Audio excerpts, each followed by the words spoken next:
এবার আর হন খেসুরি কেমনে রানতে হয় তোরা তো জানোস না। খেসুরি রানতে হইলে প্রথমে 2 গ্লাস পানি আর 1 গ্লাস চাউল দিতে হয়।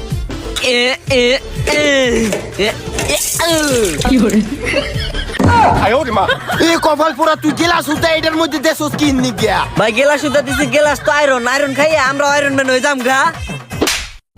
তোমরা কোনানকার বলদ যাও দেশস ভালো করছস, এখন হালকা অয়েল দিতে হইবে।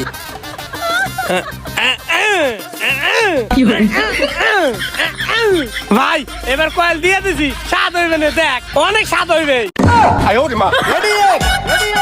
কপাল পোড়া তোরে কয়েল দিতে কই নাই, অয়েল দিতে কইছি, অয়েল তেল তেল। ও ভাই তুই অয়েল দিতে কইছস, আমি তো ভাবছি কয়েল দিতে কইছি। আমি তো কানে একটু কম হনি, যাক সমস্যা না। এই কয়েলের কারণে খেজুরি স্বাদ বাইরে যাইবে কানে। কপাল পোড়া দেশস ভালো করছস, এখন খাইস খেসুরি জমের খাওয়া।